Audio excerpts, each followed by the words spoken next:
Just to recap, recall what Fromm has been saying and recapitulating this whole time.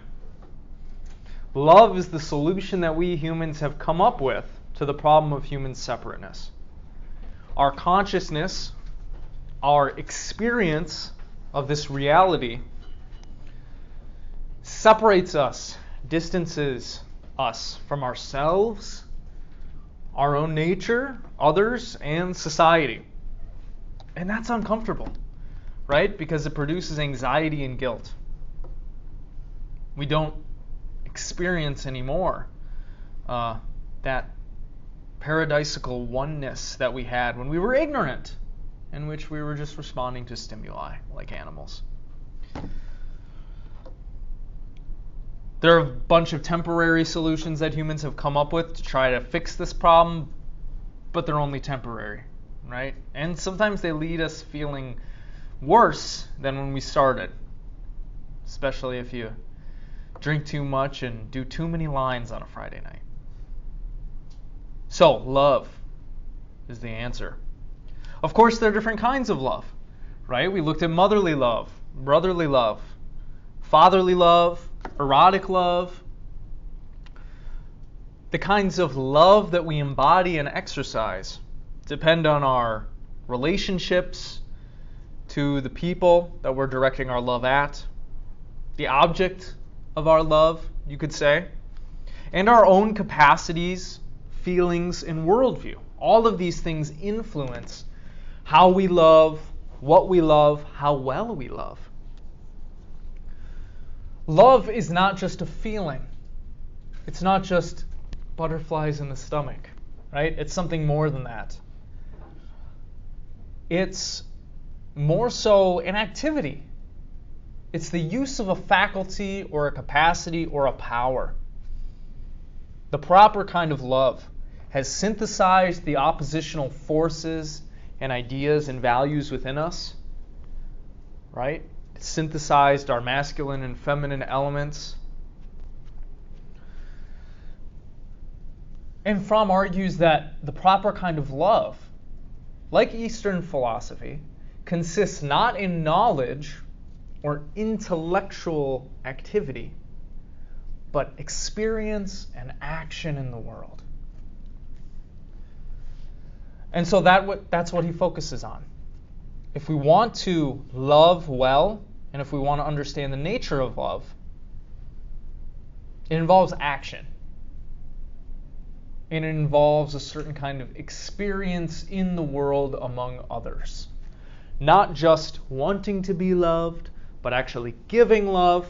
Not just wanting to be validated, but validating. That's where we've left off. In this chapter, chapter 3, Fromm discusses the hit that love has taken and the hit that our relationships have taken due to the development of Western society. And he's going to lay a lot of the blame at the feet of capitalism. He starts off this section by noting that love flows from one's character.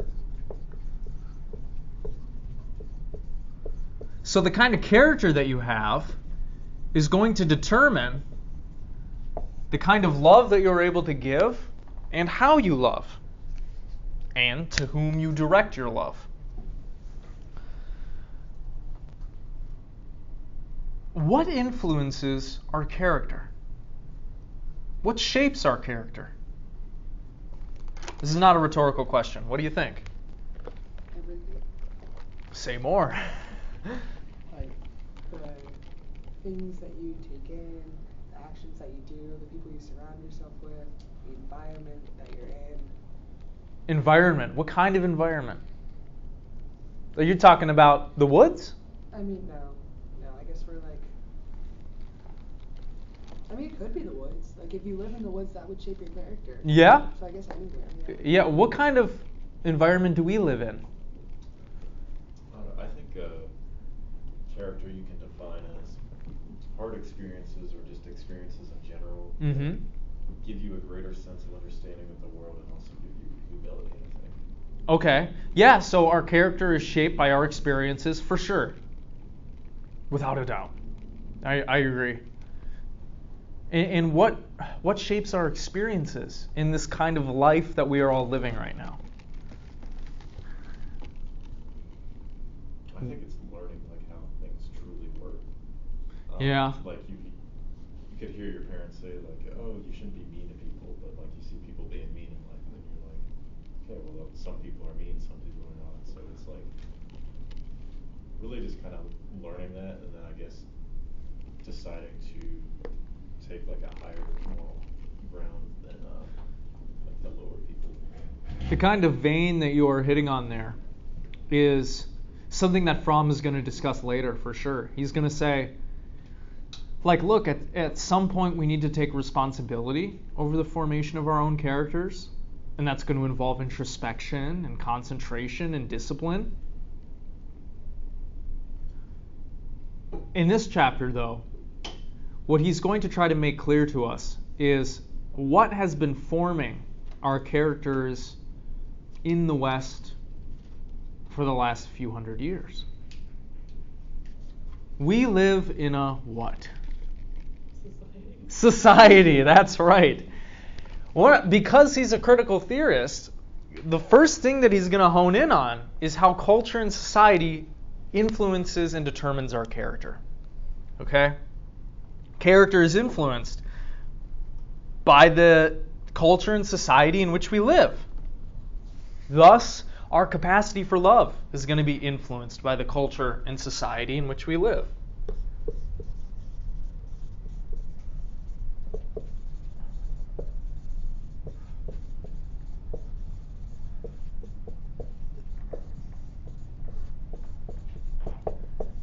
It's influenced by the education that we're given, public and private.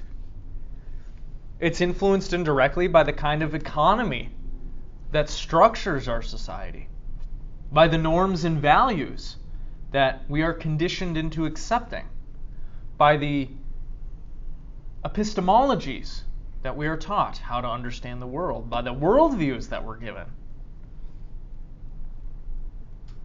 The political structure of our society is also going to impact how we view the world, how we love. In Western society, more specifically in the US,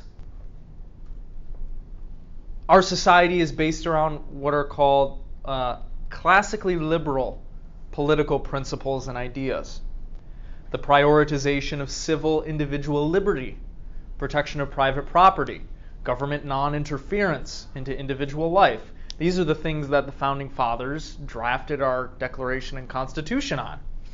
The philosophies of John Locke, J.S. Mill, Thomas Hobbes.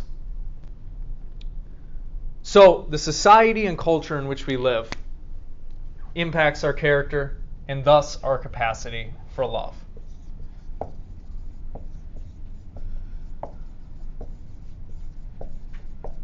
Consequently, a lot of people nowadays, because we have grown up in a classically liberal society, have classically liberal ideals. Think of all the people you know in your life who are like, get out of my life, government, I want to do what I want to do, right? You can't take away my property, that's mine, right? I can't just punch you. I would be violating, your rights to bodily integrity and stuff. Also, our worldviews, our values are influenced by our social and cultural history, by the emergence and rise of Christianity, by the Reformation, by all of those socio-political historical events that have happened throughout the development of the West. As a critical theorist, Fromm is going to criticize Western society for the kinds of characters that it has formed within us. One of the big things that critical theorists are going to say is that Our technology and our way of understanding and acting within the world, based on Aristotelian logic as it is, has given us a great mastery over nature, right? And we can do all these awesome things. Look at all the technology that we have. We have computers and cell phones. We have all these models and systems that we can explain and control the natural world with, right? But all this kind of stuff comes at a cost, okay? Like we saw last class, this Western way of understanding and acting within the world, which was dualistic, that is, separating everything into binary categories. Things are either good or evil, subject or object, progressive or conservative.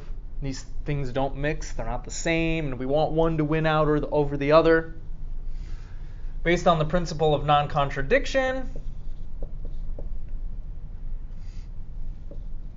this way of understanding and acting within the world, which is different than Eastern philosophy, has radically influenced our understanding of religion, our culture, our moral values, our worldviews, etc. And it's caused us to have a limited understanding of our reality, although in some domains, a very pragmatic understanding and control, right? Especially over the processes of nature. We have things like nuclear reactors, right? And laptops. We have a great deal of technical knowledge and expertise, but that's only one way of seeing and understanding the world, right? Due to the capitalistic economy that we have, one thing that Fromm and the other critical theorists are going to say is that we have false consciousness in the West. Does anybody remember what false consciousness is?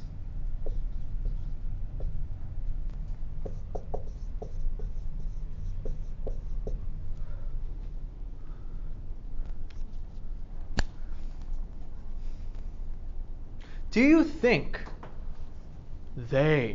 whoever's in control, whoever runs the government and education and the economy, has given you a holistic, complete picture of how things work and your place within it? What do you think? Hell no, right? People on the left and the right think this, right? People on the left are like, we're being told all these lies, the American dream isn't real, all these things are stupid. And the people on the right are like, yeah, it's a conspiracy. We got fucking all these people that we don't really know who's in power, what's going on. We're being fed these images, these ideas, legacy media bad, politics is all a show, whatever. This idea has been around for a while. The idea that the culture and society in which we live, in order to continue its smooth functioning, has to inculcate a certain worldview and set of conceptions and ideas in the human person. A kind of worldview that is limited, okay? That is mistaken, that is not holistic. With regards to what the critical theorists are concerned with, they're going to say, you've been fed a false story about what you actually are, what's going to allow you to be fulfilled, and whether or not you're actually free and if there's actually oppression. And they're going to say, you've been taught to basically be a good productive worker. You've been taught that materialism is going to make you happy. You've been conditioned that you need to go to college and get a job and, get the house in the suburbs with the white picket fence and the 2.3 kids. And that's what you got to do. And the critical theorists are like, you're being lied to, basically. You're being brainwashed, if you could say that, in order to upholding this oppressive capitalist system. Okay? And so that's where Fromm is basically coming from. In this chapter, he's going to show us how we have been given a false consciousness about how our society works, what it means, what's good for us, and how we should live. In fact, this idea that the way that we've set up our society influences what we know and value has been around for thousands of years. It goes back all the way to the philosophy of Aristotle. Look at that, he's come up again. Really wise dude, okay, really smart guy, who said that political science is the master science. Why did he say this? Ready to have your minds blown? This is such a simple idea, but like once you understand it, you see the world in a whole new way. What you know, what you think is possible, what you think is good, is directly determined by the kind of political regime that you live under. The political regime and structures determine what the educational system is like, what knowledge gets passed on, what traditions get upheld, which ones get erased, all of that stuff. Mind you, people aren't necessarily doing this consciously and intentionally, but this is the way that things go. Okay? So why was he so concerned, Aristotle and his philosophy, about describing politics, how politics works? Because he recognized that if you want to control the development of a society, all you need to do is control how its politics occurs. Because if you can do that, you can determine what gets taught, what doesn't get taught, and therefore what gets believed, what gets acted on, how people live and act in your society. Thus, political science is the master science. And some have taken this idea to its extreme when you think about conspiracies. One famous political thinker within the 20th century went so far as to argue that the relationship between philosophers and the regime, if you can call it that, since it has always been contentious, has caused philosophers like Plato and Aristotle, Plato more so, to write their works in code that the masses could not understand, but could be divined by those who were more intelligent and reflective. So there's some hidden meaning in the ancient philosophies that were hidden from those who were in power so that the philosophers were not all killed, like Socrates. Anyway, that's a little tangent. The main idea is this. The kind of society and culture that we live in, the kind of education that we're given, is going to influence our character, which is going to influence our capacity to love. Western society, Fromm is going to say, has been set up in a way that is not conducive to producing loving characters. And that's going to be the big idea he's going to support and argue in this chapter.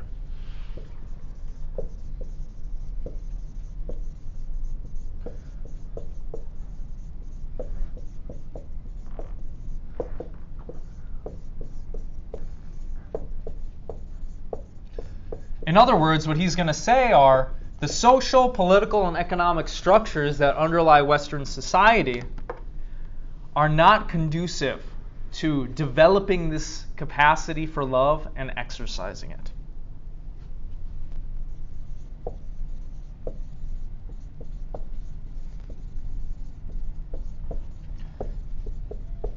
I forgot to include this.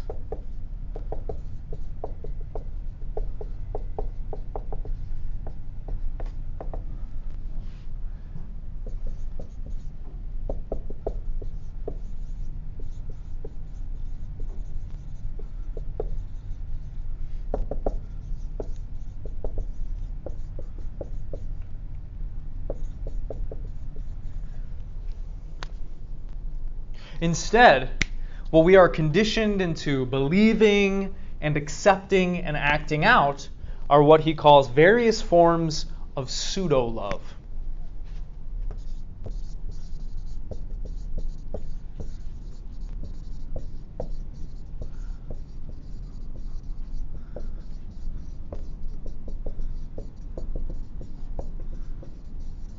Before we get into it, do you agree with this? Do you think Fromm is right? The way modern society is set up is not conducive to the development of a character that properly loves? Maybe, maybe not. I think it's too big of a statement to say to be all encompassing. That said, I do think it's generally correct, but I think Okay. I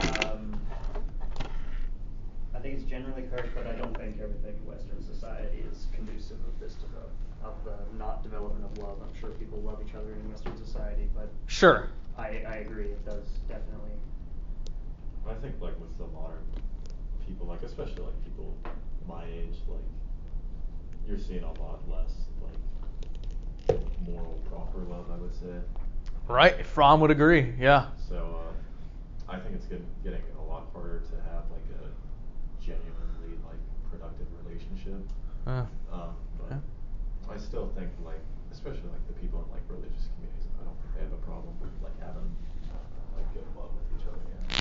So then maybe we could say, if we wanted to recontextualize this, it's not as if it's impossible to properly love in our society. Some people figure it out and they do it. This isn't fatalistic, right? It's not deterministic. So we might say love in Western society, proper love, is possible, but not common. Would you agree with that? Yeah. Okay. Let's use that as a frame then, as we discuss, well, the kind of evidence and arguments that Fromm brings to bear to back that up.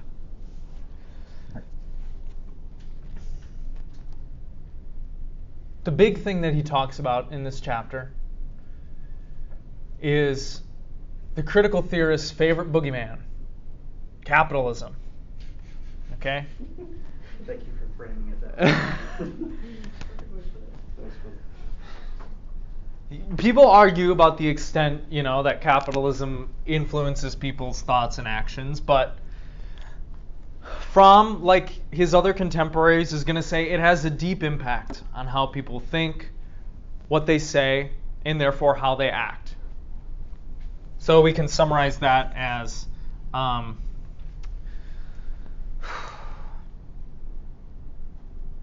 certain features of capitalism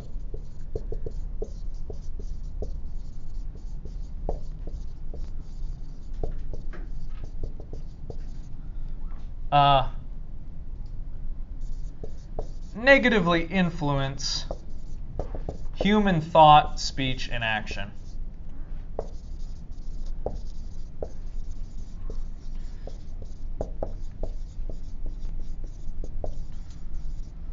I want to make it clear, I'm not saying that Fromm is necessarily wrong. I hope you didn't get that from my lackadaisical framing of what he's saying here. Let's see if we agree with him. He says that capitalism teaches us to value things over other people, to value what is dead over what is alive, to value products and capital over the laborers themselves. I find that this is true, like as an artist. As an artist, like what I love to do most in the world is, like, I can't make it worthwhile to other people unless I can put a monetary value to it. Like it doesn't become worthwhile unless I can put a price tag on it. It's like it's like good. It's like a hobby for me, yay. But like people don't see that it is like as a productive thing, almost. Right. Unless I can put a good money tag on it and be making money off it, then it's justified for some reason. As if like we shouldn't be making art unless we can make money off of it, which is not the point. Right. There's a way of thinking and being that we're conditioned into that teaches us we need to be productive in our lives. Right? So much so that we then begin to internalize and regulate our own behavior by that standard. Yes. Do you feel guilty and anxious when you're not productive? Isn't that fun? Great that I feel that. This is why he says that capitalism teaches us to value what is dead over what is alive. Money, these products, they're not living things. In our society, they are tokens of value, abstract, but dead, right? Humans, they are alive. Animals, they are alive. But how are humans and animals being treated? People care more about money than the people around them, right? A lot of people care more about material goods than their neighbors. Bosses see their workers as cogs in a machine, many of them. CEOs see their companies not as institutions of individual, unique spirits capable of creativity,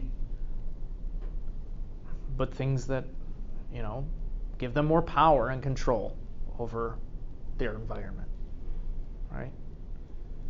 So do you agree with this? Do you think he's right? This is not to say that we can't actually, love people and value people more highly than these things, but the way that we've set up our society, he's going to argue, this is the kind of value and way of thought that is inculcated in us since we're very young. Because in order to keep this whole thing running, we need to be productive workers. We need to keep engaging in production and consumption. It really just seems, I would call it slavery, and it's just like a hamster running on a wheel. There's no goal that you actually reach when you just live in that like rat type of behavior of just right. Let me just make more money just to pay my rent, just to eat. And it's like, what are you doing with your life? You're just surviving. Right. So there's a complete loss of individualism and like creativity and art in our modern society. All the buildings around us are just, at least all the new ones are a prime example of that. Nothing's ever done with care or like soulless, formulaic. Yeah. It's just, let's slap this shit up here and hopefully people will buy it. And people do, right? Nothing else to buy. Because what else are we going to do? He says that concentration of capital has pushed people into forming all of these various bureaucratic structures like unions and corporations. This is a very Rousseauian line of thought. The idea that in order to safeguard our property and our wealth and our liberty, we sleepily walk into our own chains. You've heard the phrase wage slavery before, right? A lot of people in the U.S. are just living paycheck to paycheck. They have to in order to survive, right? They have to work themselves at these jobs that a lot of people argue are underpaid, in which they're undervalued, in order to go on living, which leaves them exhausted and upset, which doesn't allow them to, generally to live the way that they want to live.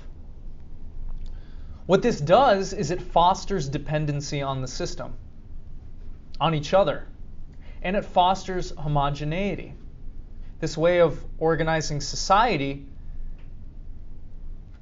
dissolves creativity and newness and uniqueness and individualness, and it makes everybody the same in various ways. He talks about this on page 85.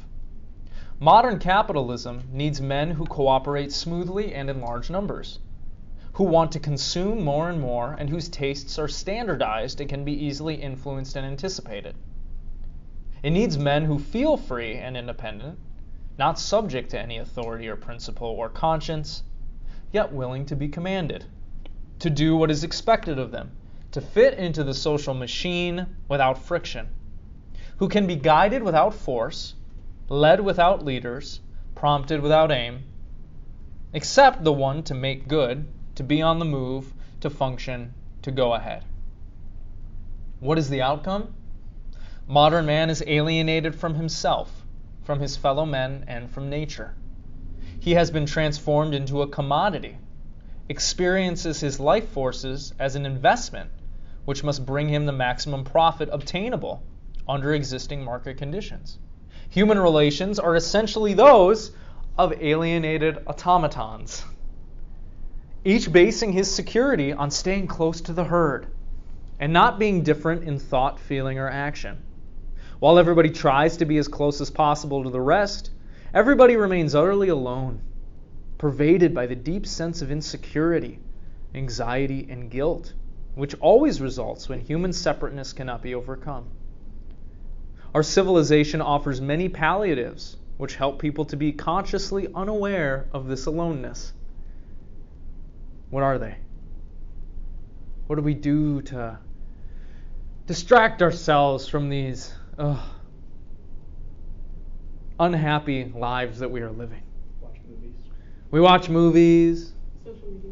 social media, yeah. Video games. Play video games, right?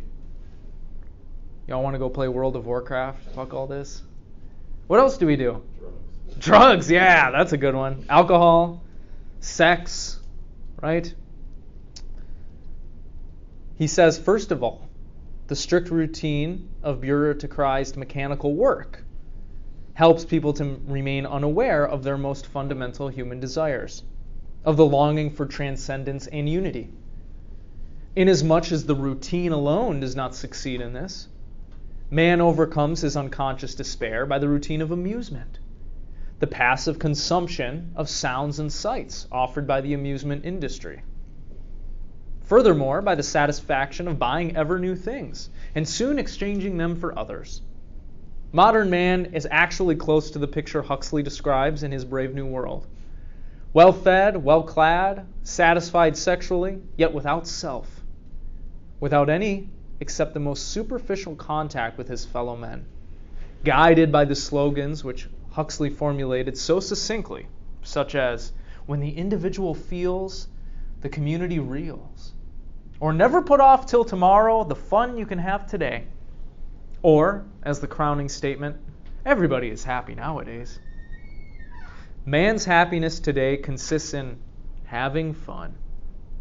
Having fun lies in the satisfaction of consuming and taking in commodities, sights, food, drinks, cigarettes, people, lectures, books, movies.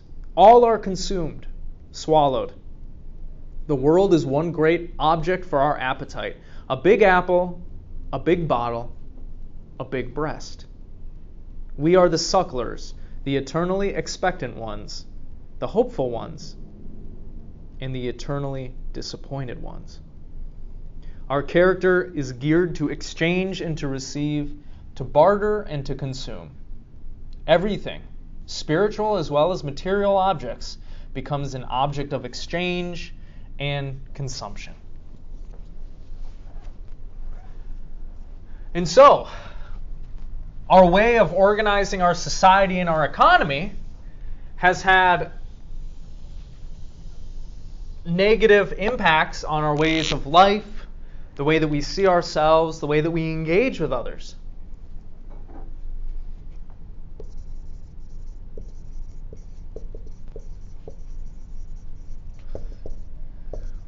What is the result?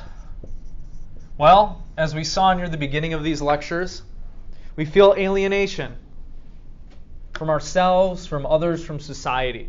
We don't know ourselves. We don't know what we want. We don't know what will make us happy. We don't have a positive relationship to ourselves. Right?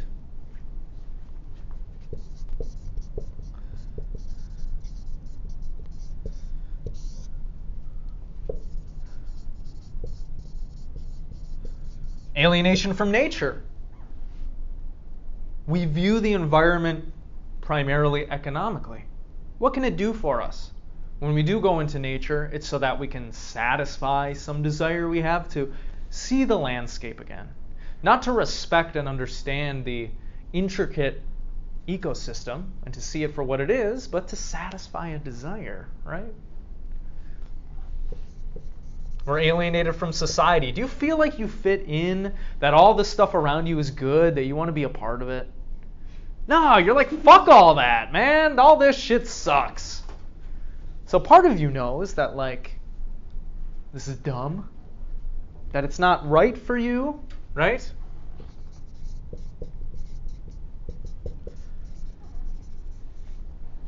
How else do we feel? Everything's backwards. Yeah, everything seems backwards. Individualism is crushed, right? Snuffed out. Everything has become commodified. Everything has become an object of exchange and consumption.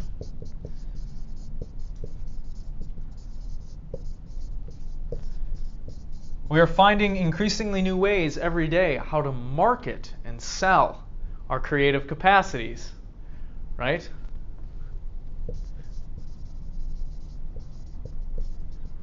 It's not good enough just to enjoy painting. In our society, if you want to make it, you got to find a way to sell those paintings. It's not enough to just love music production. You got to make something of yourself monetarily by using that. People, experiences, and relationships have become the objects of exchange and consumption. Society and culture has become homogenized. Think of all the movies that are coming out every year. How much creativity and uniqueness and pushing of the boundaries do you see in them? Or are they just the outputs of a certain formula that the movie industry knows will be successful? I like A24. I think they do some interesting movies, but yeah, most of them are like that, I think. But yeah, like A24 or like directors like Christopher Nolan or Wes Anderson. yeah, They still have like their unique style and all that. right, right. Like, Everything else is just fucking sequels, right? And reboots. Toy Story 5. Who needs Toy Story 5? 3. They should have ended it at 3. 3 was really good. Yeah, I cried at the end. You know, it was actually good. So, what the market, or capitalism, whatever you want to call it, has done is, in part, it standardizes tastes, values, behaviors, worldviews. It makes us all the same, kind of. Yeah. I was listening to this podcast with Joe Rogan and Sean Baker, and he's like a nutritionist and also like an orthopedic surgeon, and he was talking about like how some lady in the food industry, like her entire job was just to make food as addictive as possible. Right. And Yes.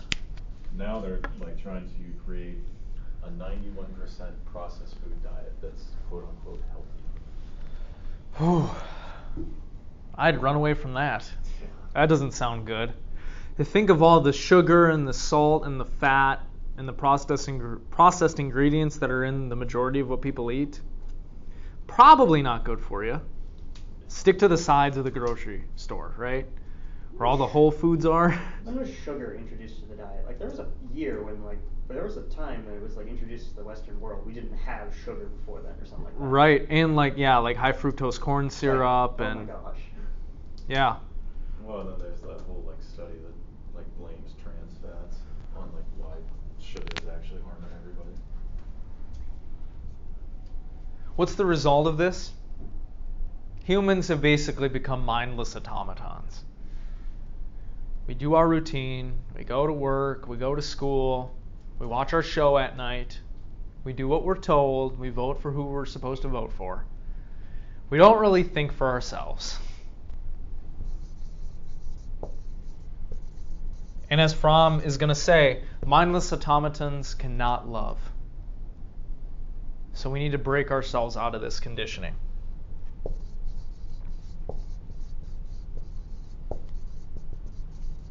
What else has happened? Automatons? Is that right? Or is it like this? Automaton? We'll figure it out. People are more depressed and anxious than they've ever been in human history, right? Your generation is the most depressed and anxious. Rates of self-harm since the introduction of social media have skyrocketed, especially in young girls. They've doubled. We can track this through hospitalizations. It's not good. So this was written in like the 50s, right?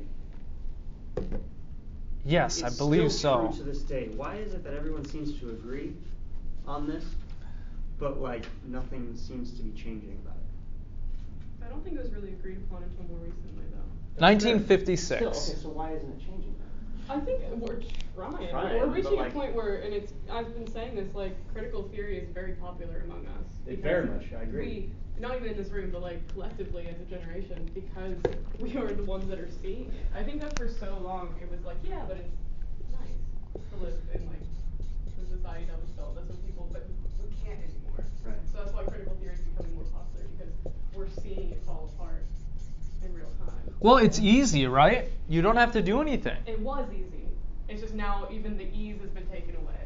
Yeah. We can't even easily live in this society that's been created. We can't even live in capitalism anymore. So the ease that was there that kept people complacent in it is going away. There's nothing left in it except for being an automaton and realizing it. Maybe instead of easy, we should say it's convenient. Convenient. Right? Everything is a matter of convenience. And once you're hooked on convenience, it's really hard to get out of that. Right? Are you going to stop buying stuff on Amazon? Right? Are you going to stop watching your shows on Netflix? Paying for your Spotify subscription? Hell no, right? What are you going to do? Pirate all that music? That's going to take you so many hours. Right? That's a lot of time investment. Then you have to worry about people coming after you for doing that, you know? It's just much more convenient. But the problem is, it doesn't seem to be making us happy, Fromm says. It seems to be making us more depressed, less connected with ourselves, more insecure, more anxious, more guilty. We are taught, conditioned, to act as if happiness is to be found in consumption, amusement, or escape from reality, whether it's through drugs, alcohol, whatever. False consciousness and a real lack of understanding and connection to our basic needs and desires is what we seem to have. Well, the other thing, like the doctor was saying, was a lot of the depression seems to be from just a poor diet and not eating real food. That, yeah. I mean, he was saying, like, yeah, social media certainly has a big impact on mental health, but diet seems to be like the biggest one. Honestly, that doesn't really surprise me. Like, that makes sense. Like, if you see how many, like, I work at Starbucks, so many people come through and, like, that is their meal for that day. Yeah. Every single day. And it's like, that is a lot of sugar you're having. And Right, it's, right. But that's every place you go to. It's not just Starbucks. Like, that's everywhere. That's where people go to get food now. Just, that's the normal thing. And it's kind of scary. Yeah. Well, they put a war on the food. They make all the healthy stuff super expensive and all the unhealthy stuff super cheap. Going to Whole Foods is annoying as shit. Yeah. And so we could say, yeah, in regards to this, there has been, we've been conditioned to engage in a materialistic way of life. But then also, yeah, we could say even the food that we are growing and eating is not conducive to the kind of lifestyle that we want to live, insofar as it is processed, nutrient deficient. Even the whole foods that we're growing now have less vitamins and minerals than they did a few decades ago, because our farming practices are stupid. And we're taking all of the nutrients out of the land, and we're not engaging in crop rotation or anything. Starting to sound like a crunchy hippie or something.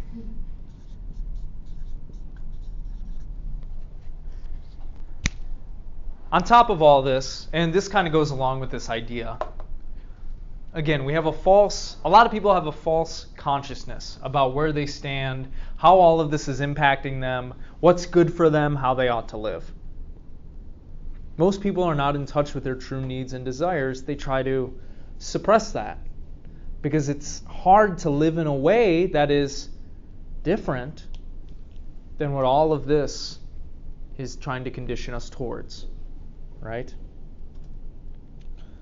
Thus, insofar as capitalism and all the other things that we've been engaging in has led to this, it's not just, because we have a free market. It's part of, what we have come to value. what we've put our energies into the last few centuries. Because it's had these impacts on people, obviously it's going to have impacts on society. And more specifically, relevant to this class, it has impacts on love and relationships. And that is what Fromm is going to focus on the rest of this chapter. Knowing all of this, how has that negatively impacted love and relationships? How has all this negatively influenced family formation, relationship formation, how we love others, or maybe we should say failed, to love others? Do y'all have any ideas? One specific thing I always think about is an engagement ring, a diamond ring. Oh, okay. Just because that was never a thing until pretty recently, only in America, and I just think about it a lot. So what's bad about it? What don't you like about it? Blood diamonds, for one thing. Well, it's an expensive thing. They've made it extremely expensive, and it's said to be the only way to show someone your devotion. And it's just like this. I think of it a lot because it's this weird thing that I grew up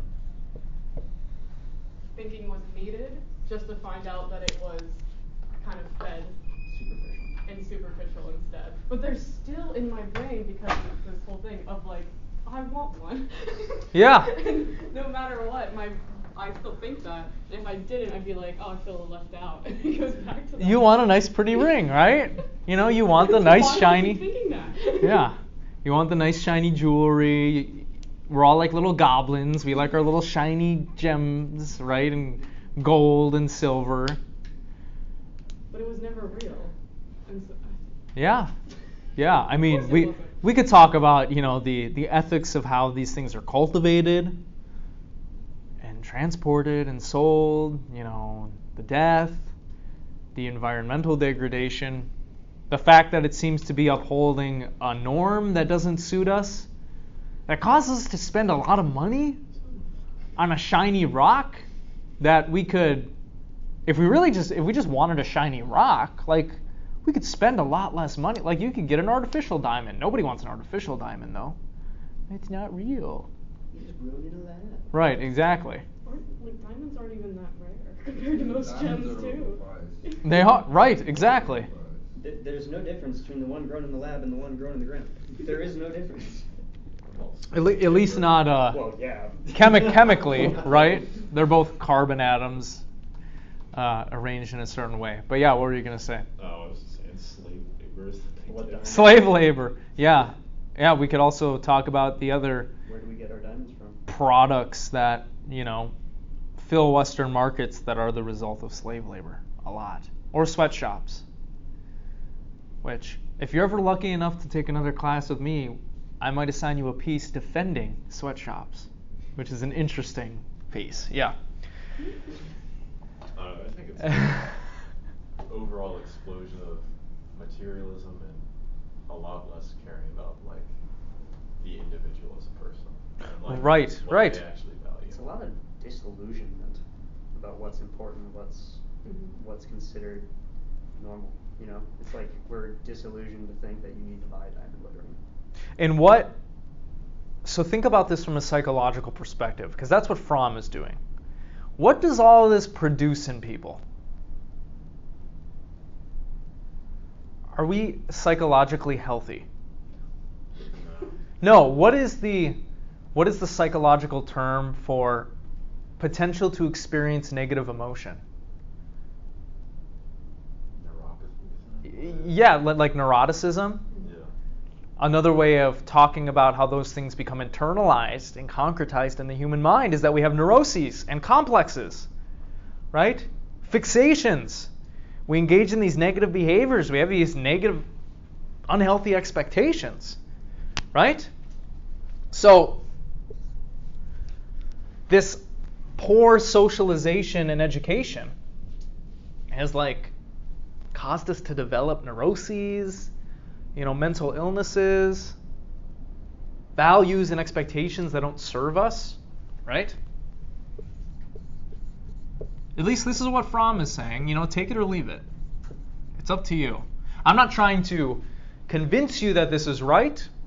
I'm just trying to express to you what he's saying. To me, like the extreme sides, like on both men and women, like right now it seems like for like the extreme women, they just like want Mr. Perfect with like $10 million a year, and then like on the other side of it, like the guys are like, oh, I basically want my wife to be my servant at home. And it's just kind of a bizarre dynamic that's come from like all of this like improper love. Right. We don't really have a proper understanding of what we ourselves are or other people, and therefore how it is appropriate to treat them. Right? Yeah, I would agree. I did write expectations. Good. Here, you want to see what Fromm says about it? He talks about this on pages 94, 95, and 96. Try to make this, not too slow. Love as mutual sexual satisfaction and love as teamwork and as a haven from aloneness are the two normal forms of the disintegration of love in modern Western society, the socially patterned pathology of love. So he's just got done saying, love is not equivalent to sexual satisfaction. Love is not equivalent to finding a good team member. Love is something different. There are many individualized forms of the pathology of love which result in conscious suffering and which are considered neurotic by psychiatrists and an increasing number of laymen alike. Some of the more frequent ones are briefly described in the following examples. The basic condition for neurotic love lies in the fact that one or both of the lovers have remained attached to the figure of a parent and transfer the feelings, expectations, and fears one once had toward father or mother to the loved person in adult life. The persons involved have never emerged from a pattern of infantile relatedness and seek for this pattern in their affective demands in adult life. In these cases, the person has remained, affectively, a child of 2 or of 5 or of 12, while intellectually and socially he is on the level of his chronological age. In the more severe cases, the emotional immaturity leads to disturbances in his social effectiveness. In the less severe ones, the conflict is limited to the sphere of intimate personal relationships. Referring to our previous discussion of the mother or father-centered personality, the following example for this type of neurotic love relation, to be found frequently today, deals with men who, in their emotional development, have remained stuck in an infantile attachment to mother. He's got to talk about this psychoanalytically, right? These are men who have never been weaned, as it were, from mother. These men still feel like children. They want mother's protection, love, warmth, care, and admiration.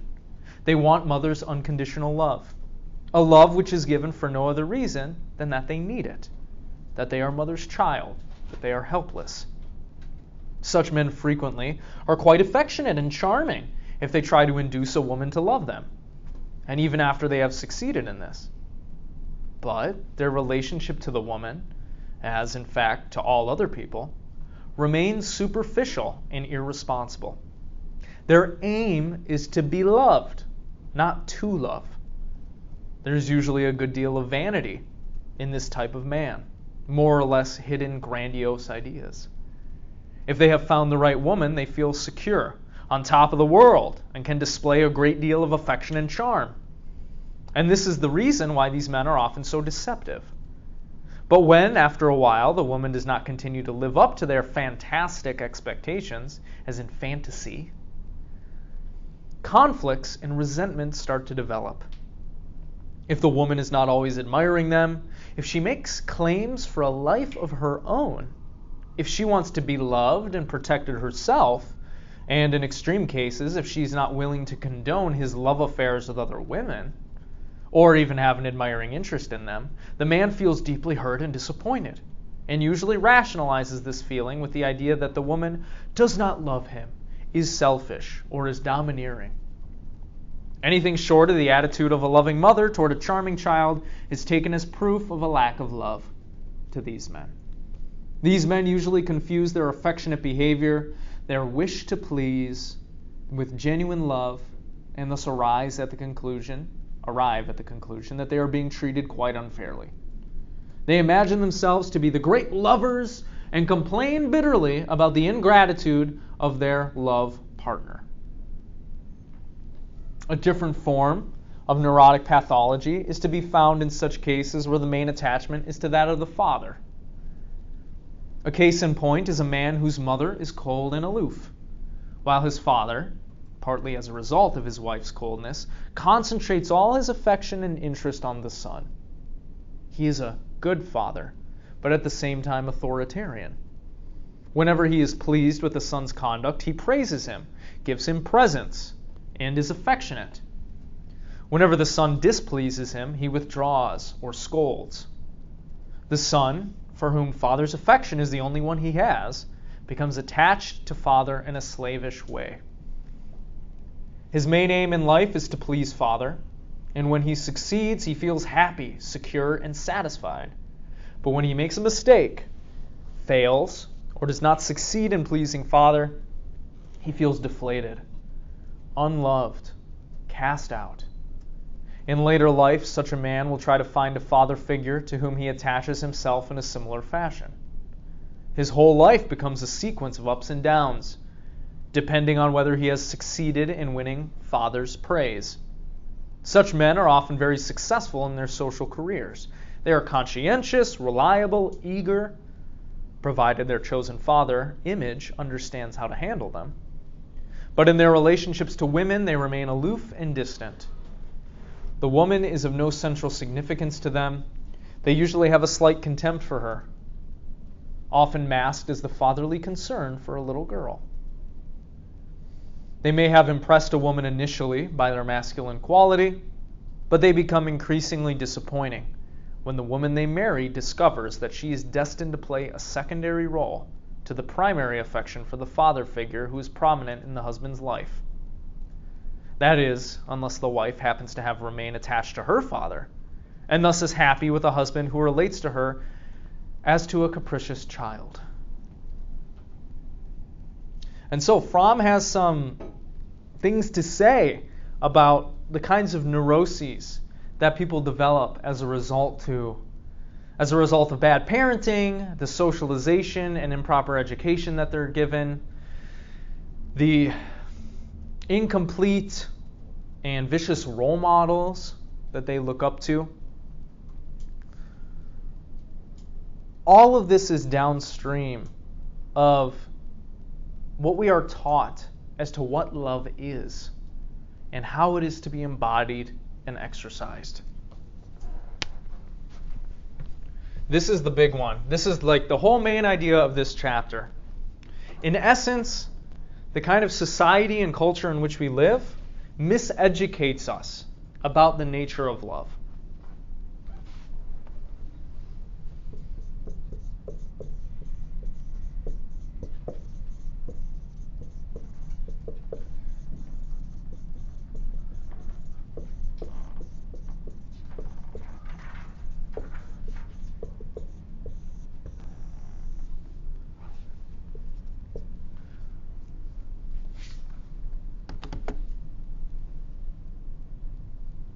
We are mistakenly socialized to believe and act as if love is a bunch of things that it's not.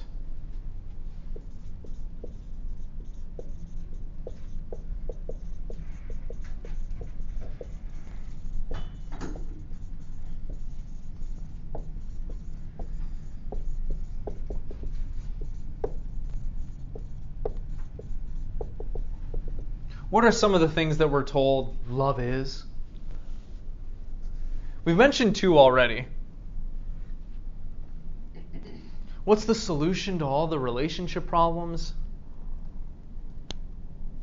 just got to satisfy your partner sexually. That's what it is. That's the problem, right? We're taught that love is sexual satisfaction.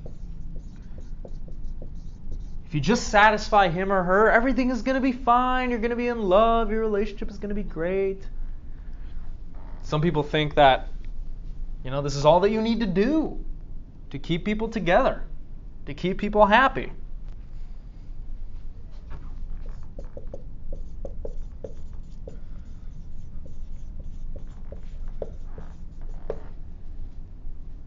But this isn't love, right? You can have great sex with somebody you don't love. You can have mediocre sex with somebody that you do love and still want to be with them, right?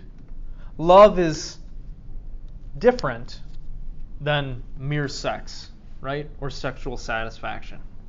Perhaps the success of a relationship depends in part on it, but I think Fromm would disagree with that anyway.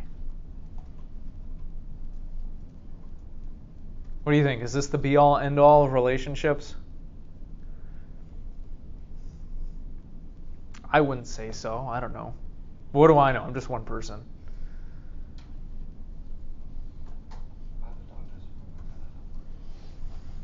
So we're taught that this is like what love is by some people.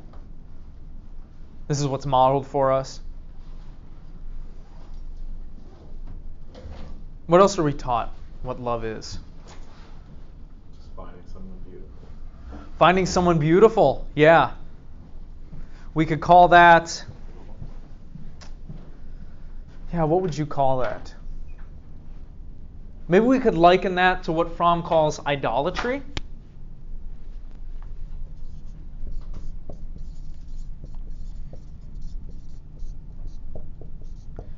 When you hear this word, what do you think of?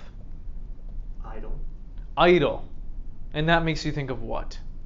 Holding something sacred. Exactly, yeah.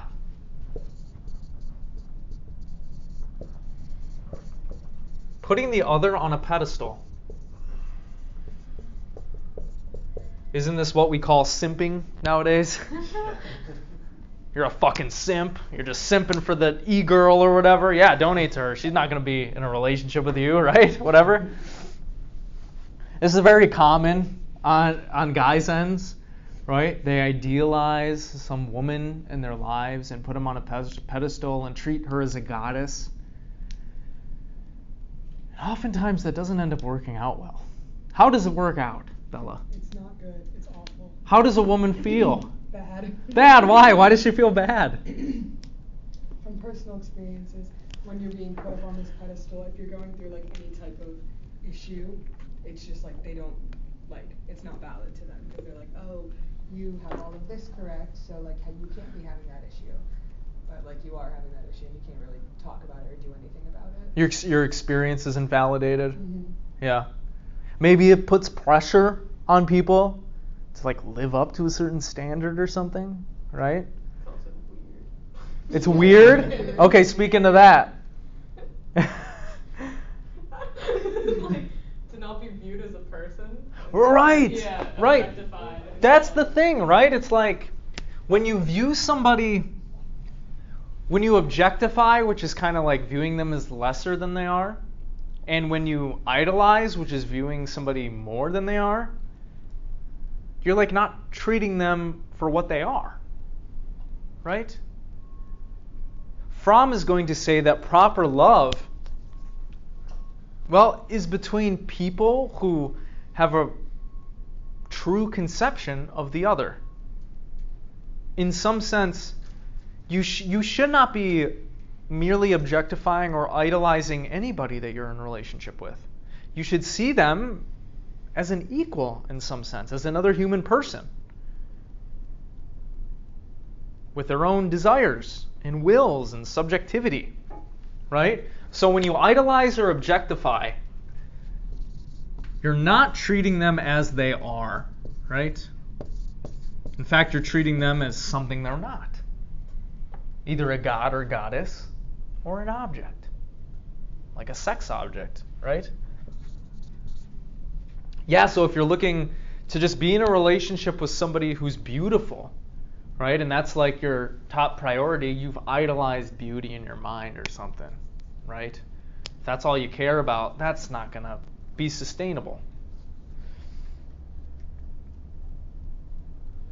Guys tend to do this, right, in our society. Since we've shat on the guys, let's shit on the women too. Who makes up the majority of book readers? Of readers of erotic fiction? Women, right? We could say, and this is something that Fromm brings up, proper love is not sentimental love. And what he means by that is proper love is not love based in fantasy or abstraction. I know it's exciting, to read those erotic novels, 50 Shades of Grey. Oh yeah, I'd like to be treated by that, like that, Oh, I wish I had my own, what's his name, Christian Grey? Is that his name? I wish I had my own Christian Grey, Oh, to be dominated like that in the bedroom or whatever it is. Living in fantasy and abstraction, it's not healthy and it's not sustainable, right? If you're living like inside your own head with these ideas of what love is and you're chasing these idealized conceptions all the time, it's probably not going to be good for you or your partner. Look, it's not wrong to have wishes and desires, and to say, hey, I'd like to do this maybe in the bedroom, or maybe could you do that? Sure, whatever. But you can't live in a fantasy, right? And a lot of those romance novels perpetuate sentimental love. And social media perpetuates parasocial relationships, which is associated with idolatry. It's not impossible to read those novels and still be grounded, but there's a risk, right? Love is also not just good teamwork. You know the story. Two people stay together just for the kids, just because, they work well together, but they're not happy, right? And they're not really looking out for the other. They're not really trying to help them grow and learn and respecting them. You might say they have an overabundance of commitment and a lack of feeling and genuine concern for the other, right? So love is not just good teamwork.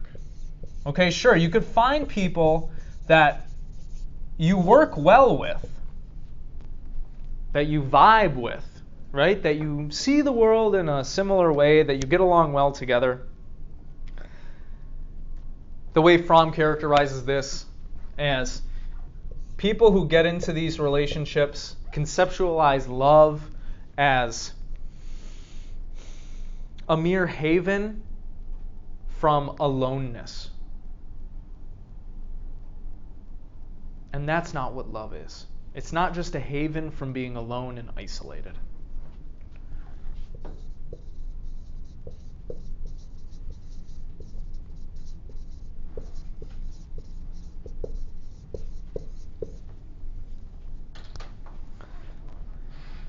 Finally, love is not absence of conflict. Right? You all know this. It's really uncomfortable to be in conflict with the person that you're in a relationship with, right? We avoid conflict. I avoid conflict. You avoid conflict. We're all conflict averse because we're all convenience oriented, right? But he says, look, love it doesn't just mean absence of conflict. If you're in a relationship with someone for an extended period of time, you are going to learn and grow and change. The difficulty for lovers is growing without growing apart. I feel like I would get that's a bar from that. But conflicts will arise, right? What's important is what? open and honest communication, a willingness to express what is living within you. As we'll see next class, the willingness to actively listen and really internalize and understand what the other person is saying.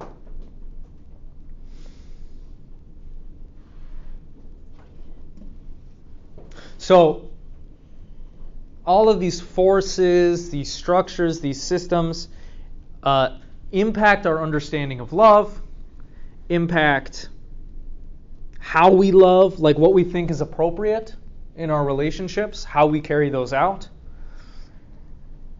It also impacts other things. Fromm is going to say that all of this stuff has also impacted religion and how people carry out a religious life, how they conceive of religion. And he says that on account of all this stuff, relationships have become what he calls personality exchanges.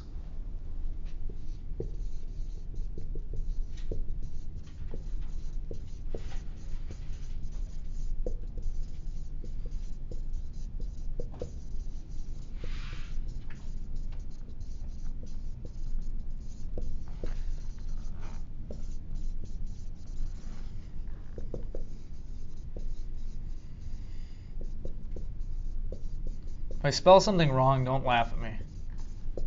Or do. I don't know.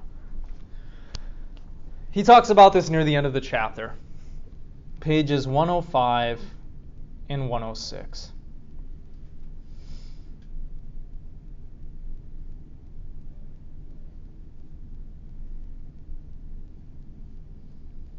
Like halfway down the page. A little bit less. Modern man has transformed himself into a commodity. He experiences his life energy as an investment in which he should make the highest profit, considering his position and the situation on the personality market. He is alienated from himself, from his fellow men, and from nature. His main aim is profitable exchange of his skills, knowledge, and of himself, his personality package, with others who are equally intent on a fair and profitable exchange.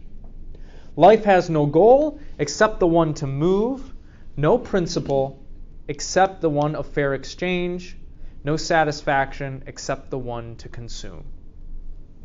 What can the concept of God mean under these circumstances? It is transformed from its original religious meaning into one fitting the alienated culture of success. In the religious revival of recent times, the belief in God has been transformed into a psychological device to make one better fitted for the competitive struggle.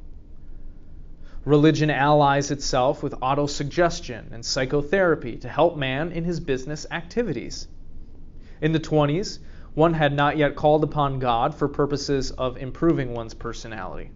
The bestseller in the year 1938, Dale Carnegie's How to Win Friends and Influence People, remained on a strictly secular level.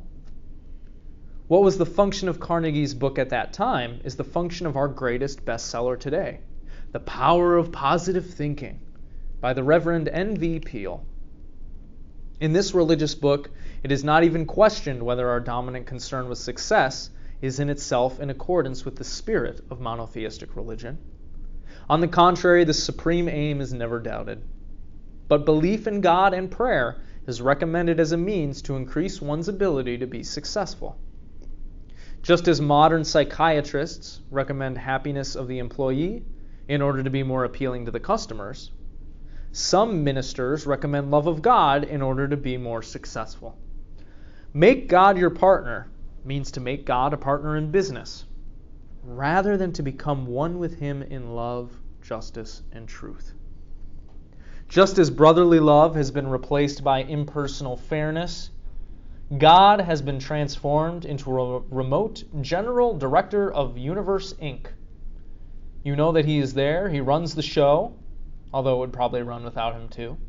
You never see Him, but you acknowledge His leadership while you are doing your part. So, These systems, these structures, these forces have led to psychological dis-ease, neurosis, bad and unhealthy behaviors and expectations, improper views on what love is,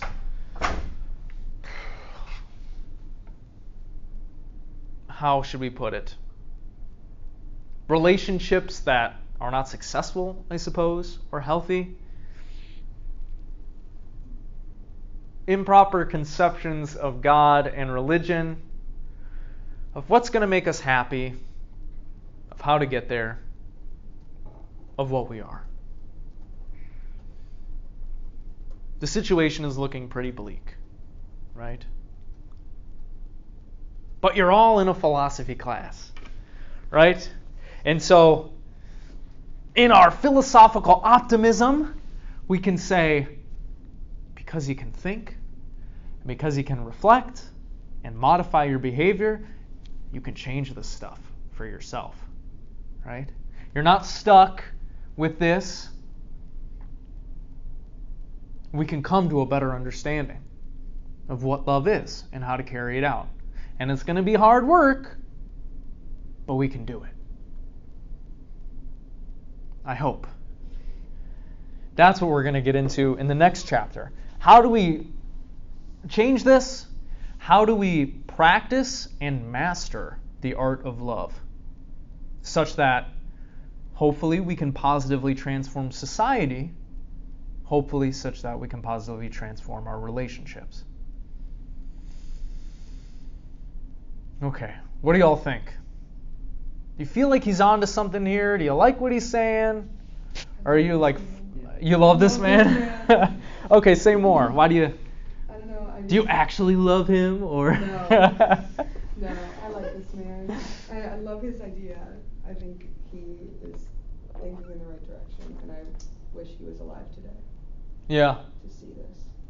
I think he's I dead. don't think he would want to. I'm pretty sure he's dead. Yeah. I'm pretty sure he's dead. I don't think they No, would I don't want to think see he would this. want to see it, but I would want to see what he has to say. Oh, yeah. Because then maybe we could fix it. Every critical theorist would be screaming and crying. Yeah, they'd probably poop their pants. But they might be happy that we're finally catching on, you know? This is actually a theme in a lot of spiritual and philosophical traditions. More specifically, Richard Tarnas has argued in his book Cosmos and Psyche that we are, you've heard of the age of Aquarius, right? We're coming to a period in human history where humanity is waking up to all of these things, and we're going to experience an evolution in consciousness. Ooh. We can hope. We can hope, Yeah, right, I exactly. don't think we're waking up. I think that it's, like I said, because things are falling apart and we can't live easily anymore within it. So you all agree with what he's saying? Is that what you're saying? Okay, so where do we go from here then? What do you think are going to be the strategies for fixing this? Cut down on what we have to pay for. All that we have to pay for. We monetize everything. Uh-huh. And it's just like we're keeping all of us poor because everything is monetized. Okay. So we need to dismantle the consumerism? Yeah, and I think genuinely that would help us be more personal with one another. Okay. Every store you go to, they're getting rid of the employees and replacing them with like a auto checkout. Mm-hmm. That's it. Cafes, that's it. Everywhere. So it's like we're removing that personal connection. Like you go to the cafe here, you don't talk to any of the wait staff. Just no one does, just because it's just so impersonal now. Like you don't when you order on Boost mobile app, you get a burger, you order it, and then you get it, you pick it up at the checkout. You don't talk to a single person when you walk up to get it. You used to. And that's bad. I think so. Okay, because We're making it completely loveless. we're distancing ourselves from each other, and yeah, we're sliding into, I mean, I feel it myself. Would I rather late at night when I'm trying to get in and get out of the store have to talk to someone? Or would I rather use the self-checkout? Right? There's no drama with the self-checkout. I love self-checkout. Right? See? Yeah. I walk straight to it. But I think that's there. It's the convenience of the self-checkout. We don't deny the convenience of the self-checkout, but I think it's one of those. Is it hurting us socially? Right. Okay, so let's say maybe we should dismantle consumerism, stop buying so much crap, convince ourselves we don't need it for our happiness. Not everyone needs a college degree. You don't need to make the biggest financial decision of your life at 18. Okay, so college may not be necessary. So get people to realize that, tell them that, so that they're not in debt for their whole life, like I am. Like you are. Hopefully not, but probably. It's too late. Oh yeah, it's way too late. What else? What else are we going to do about this? Run? Cry? Forgive me. We can cry. It's not going to fix anything, but we can cry. What's It's the so question? hard to come up with a plan. How are we going to fix this? Making the world a better place. What are we going to do? As we said at the beginning of class, we live in a society. We live in a society. Yeah. Coming up with strategies, it's just like,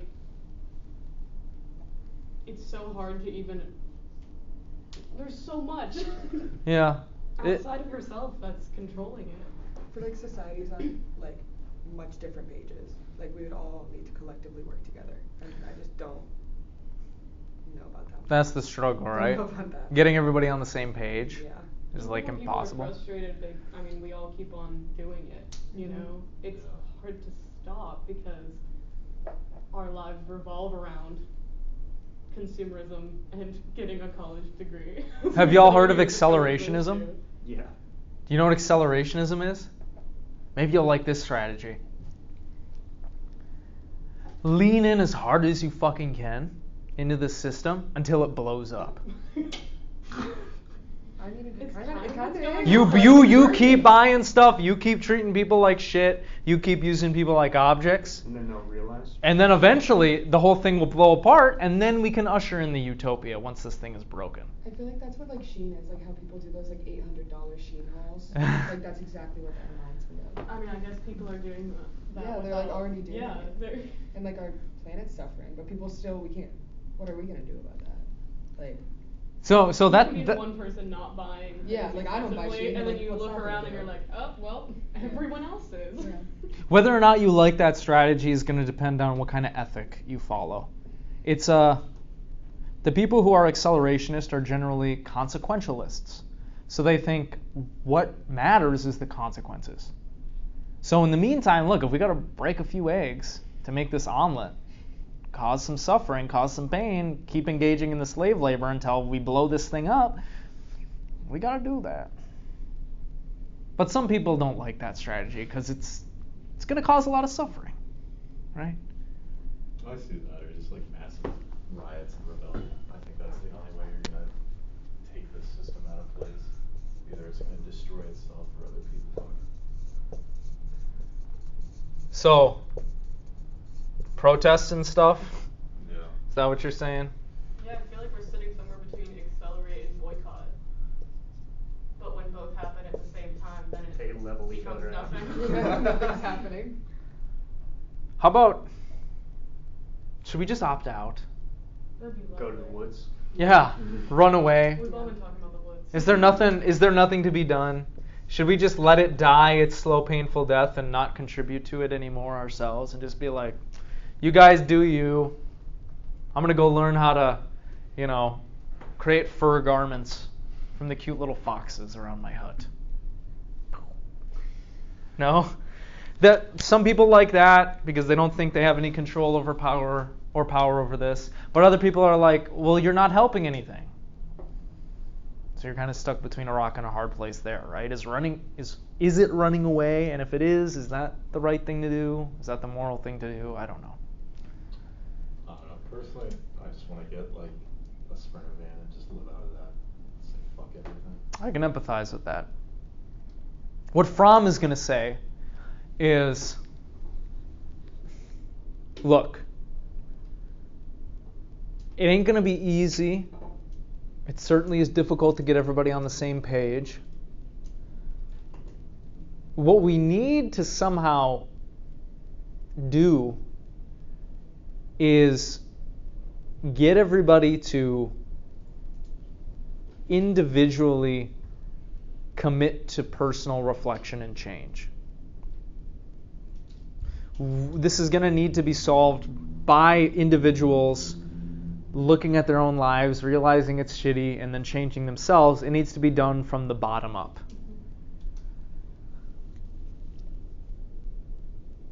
While we can't make other people change, what we can do is change ourselves.